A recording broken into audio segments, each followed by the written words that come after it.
crust, not a crumb can we find. Can we beg, can we borrow or cash? But there's nothing to stop us from getting a thrill when we all close our eyes and imagine glorious food, hot sausage and mustard, while we're in the mood, cold jelly and custard, peas, pudding and saveloys. What next is the question? Rich gentlemen having boys, indigestion. Good morning.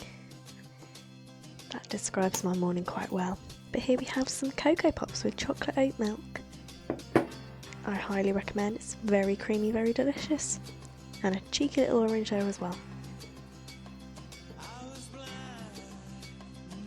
Here we also have a banana. Gotta get that potassium in ya. And I also made these banana oat chocolate bars. Very, very nice. Took me too much effort to convert it from cups in an American recipe to grams, but we will move past that. Good afternoon! Here we're making eggs on toast with my dad. We're toasting our toast, then you crack the eggs into a mug, and this is really important because then when you pour the eggs into your frying pan, they all spread out evenly, so you get a nice distribution and evenly cooked whites, and then you put a pan on the top so that they actually steam in there, and that makes sure that you keep your nice runny yolk. Oh, delicious.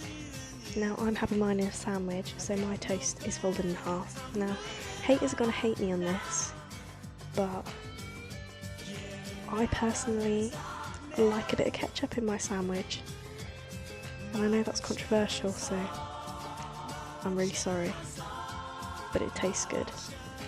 You can fight me on that.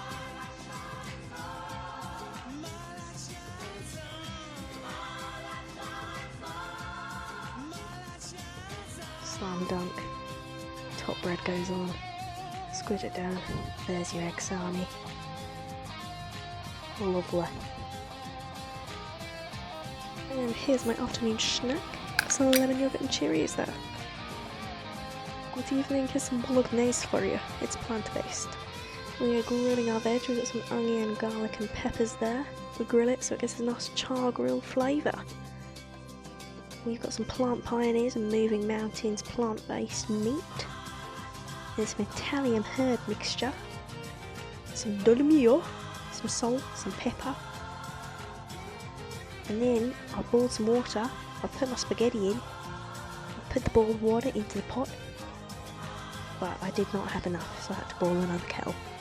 Oh, there's my dog. Didn't know he was there. Now I'm chopping up some spinach, much to my dad's dislike, but you've got to get them greens in. Now we're putting the veg into the pan so that we can slightly fry that up. Then we're going to tip all of that lovely plant-based meat into the pan, fry it up, add in the seasoning. Make sure it doesn't stick to the bottom of the pan, add in your sauce, then shake up the jar with a little bit of water and add that in as well. Check on your spag bowl. I'll put a lid on it just to let it simmer, let it bubble a bit. Now we've got our pasta, it's now in the colander. I'm now serving up the pasta. Oh, look at that, look at that. I put a little bit of butter in there as well. Just got to make it a little bit more luxurious. And there we are, there's my spatula technique. Get a nice square of bolognese and a little spinach on top to garnish. Oh. Courtesy of Mr. Disley. Should be a food model, honestly.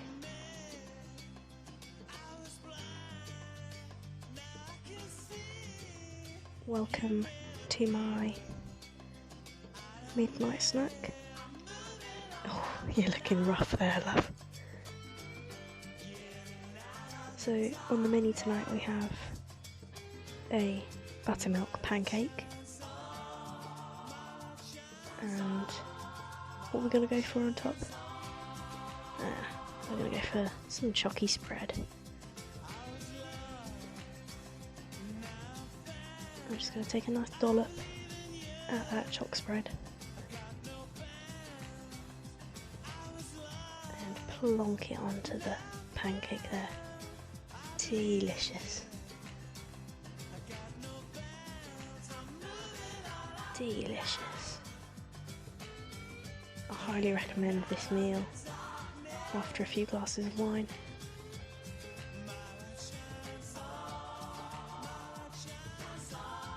And then we're having a little boogie, because who doesn't love a little boogie after they're eating their food? Ugh, good.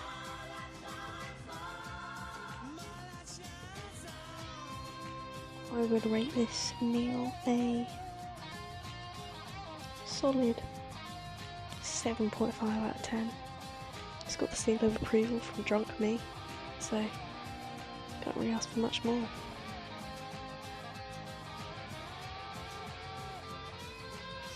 You just vibe with the food.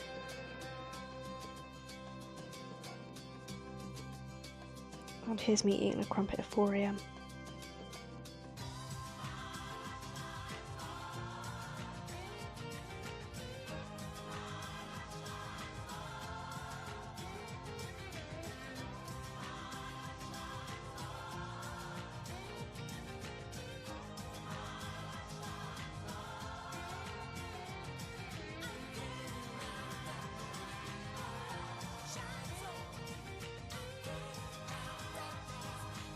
Hello ladies and gentlemen, welcome to my coronavirus time capsule week 7. This week we're looking at food. This week we are making a rice-based risotto.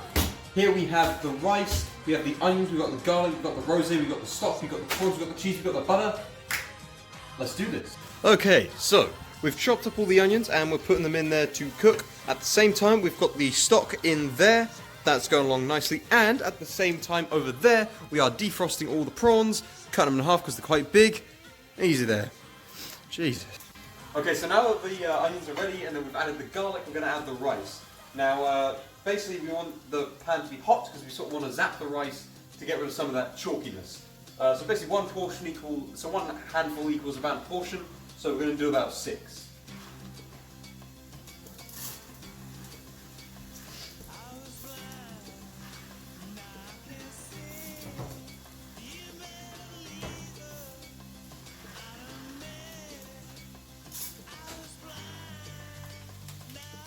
Go 7. That's the rice.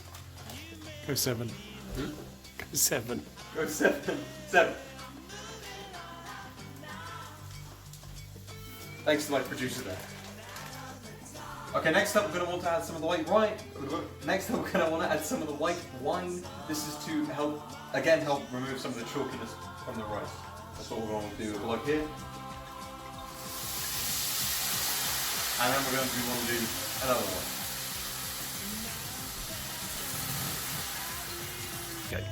Okay, so we've done 2 glugs of wine. I've got an absolutely bloody mental, and I'm going to do a third. Okay, let's go. Fantastic. That's sort of making it so it's not dry, no more chalkiness. Beautiful. Okay. Okay, so now the rice is looking ready for us to add the stock. So what we're going to do is we're going to lay that in there, and then sort of leave it to sort of settle in for a bit, and then we'll add some more like that. Just get a ladle here. Smoosh that in there. I'm going to leave that for a bit. Okay. Okay, so we can get a bit more stock in there now. It's ready. Pour that in. What I did this the first time is that you do want to be mixing it in afterwards, and you also want to be making sure that none of the rice sticks to the pan. But then you also want to get it cooked. So it's about getting a sort of mix in between those two things. You want to make sure everything's mixed in, but then you also want to make sure it's cooked. So if you do it, just make sure it pan down, flatten it down, and also making sure none of it sticks to the pan. That would be bad. Okay.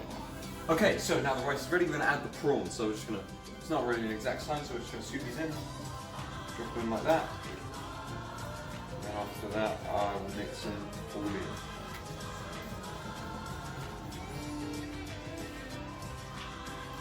Perfect. Put that to the side, and in they go. Alright, next up we're going to add some peas. I'm just going to put a bunch in. We're going to leave it. And we're going to mix it in and we're going to see if we're going to put the rest in. I normally don't like too many peas in my cake. In my risotto, I mean. I tend to be a rice guy. I know that sounds pretty boring. Okay, finally you put in the butter. You slap in a bunch of cheese. You mix it all in. And then Bob's your Uncle Fanny's right. And that is it, ladies and gentlemen. Thank you very much for watching.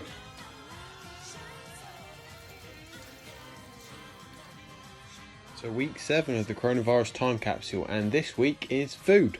So this is my lockdown breakfast. You're going to need some yogurt. Give me a second. Some granola. This is the one my parents found. Doesn't have to be tropical fruits, can be whatever you want. And some honey to just sweeten it up if you want. Tends to make it a bit nicer, so I'd advise it. Eating it, you're going to be eating it out of a bowl, or that's what I do. If you try on a plate, you're a bit weird. A spoon to eat it with and to serve the yogurt. And a teaspoon to serve the honey, because I'm not going to do a tablespoon's worth of honey on it. That's just not healthy. First thing you do, dollop your yogurt in the bowl. However much you want, your choice. Granola, same thought applies. However much you're feeling, stick it in there. And honey to taste, once again, is however much you want. So, yeah. The 4 main reasons I like this: it's very adaptable, so I can change the taste, less honey, less granola, blah blah blah. It's very filling. I don't have to snack in lockdown. It's good. It's very simple, so if I have a small amount of time to eat for lessons or anything, I can do it. And finally, it just tastes amazing and I love it. And I hope you will too. Hello. This week we're doing food, and I'm not a chef of any kind, so we're going to be looking at a snack I'm quite good at, because yeah, I'm not good at the other chefy bits. Right, so what you need to get, this is going to be a mug cake, right? So it's cake in a mug, or whatever you want to call it. Yeah, so what you do is, first off, you get 4 tablespoons of flour, 4 tablespoons of sugar, and 2 tablespoons of cocoa powder, right? And this is for a chocolate mug cake. If you want another type, I don't know how to do it. Yeah, so that's what you first of all do. And I put them in first because I forget what to do. I forget the instructions quite easily. So the next bit of the thing is you get 3 tablespoons of milk, give or take. So that's 1, 2, probably about 3 and a bit, because yeah. And then you get it says 2 tablespoons of sunflower oil, but that's quite a lot of oil, so I don't put that much in. I may have done that accidentally. And then you mix that up.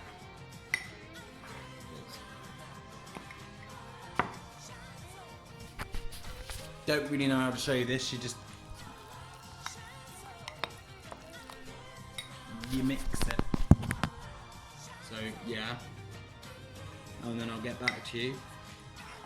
Because I'll be honest, I can't remember the next bit of the... I've spilled it everywhere and I can't remember the next bit of it. Oh no, you need 1 medium egg, I remember that now. That's always a good thing to remember midway through, so you crack 1 medium egg in there. And then I'll get back to you because I really do know what I'm doing. And my dog's pissed off, yeah. Right, so the next bit of this is you mix it all up. You can put chocolate chip, mint chocolate things, or you can put, I know, nuts in there if you want. And when you can add other bits and pieces if you want to, but just, yeah, doesn't really matter. At this point, you are gonna put it in your microwave in the middle of it for about 2 minutes on high, give or take. When it rises, when it bubbles over, you stop it. Yeah, it's in the microwave now. It's gonna be in there for another minute and a bit. So yeah, after 2 minutes, you have a cake. Hello, this is week 7 and the theme is food, which I'm quite excited about because I absolutely love food. The weather is absolutely beautiful at the moment. I hope everyone is enjoying it despite quarantine. So I started off by making myself coffee, and I decided to go for an iced coffee because it is absolutely boiling, and in my opinion, the best thing in the morning is a cup of coffee. I did that just by putting a bit of coffee and some sweetener in the bottom of my glass with a tiny bit of boiling water, mixing that up, putting some cold water in that with some ice.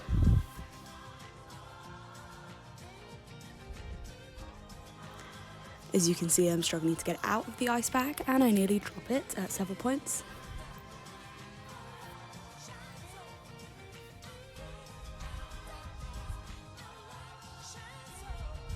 And then I just top that off with a little bit of milk.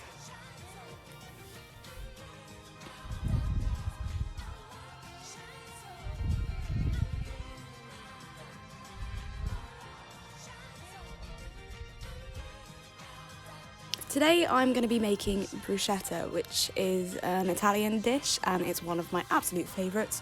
I have actually been really missing restaurants during quarantine. I love Italian food. Little camera change there. It's a really simple dish. Even I can make it, and you will definitely enjoy it if you like tomatoes, like I do. And it works really well for breakfasts and lunches, and when you want to treat yourself and make something a little bit fancier for yourself. And I really promise you it's not difficult. So you're going to need bread, tomato, basil and oregano if you want it. And that is pretty much it. So I have been getting a thing called Oddbox recently, which basically sends you loads of different shaped fruits and veg, which is the ones that the supermarkets reject. So it's really good. It means that there's less food waste going on. And what I just showed you is a flat peach that they sent us this week, and they are awesome. They're peaches, but they're crunchy, so it's really cool. And I'm using a tomato from my Oddbox order. Don't forget to wash it. I forgot to wash it nearly. And you're just gonna cut that tomato. You can cut it up as big or small as you like. I prefer mine slightly bigger.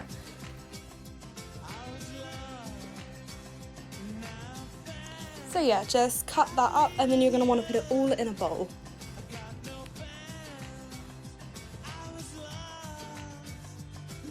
And next you are going to need some olive oil, some white wine vinegar, some oregano, and I use fresh basil as well.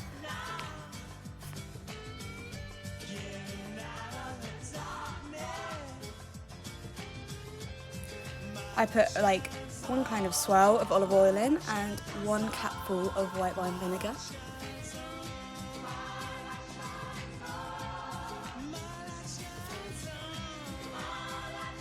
As well as quite a handful of oregano, but that's personal preference. Put as much or as little in as you would like.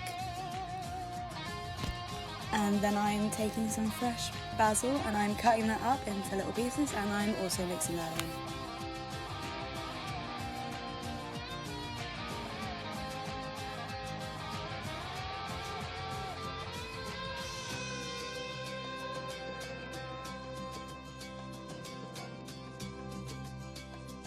Me and my family have been baking bread every few days instead of buying shop-bought bread, which we have completely stopped doing now, so that's quite useful. I was at the end of the loaf though, so it was very, very stiff and hard to cut up, so you can watch me embarrassingly not be able to do that very well. And then I just toast it, try and fit it in the toaster because it was quite a thick slice.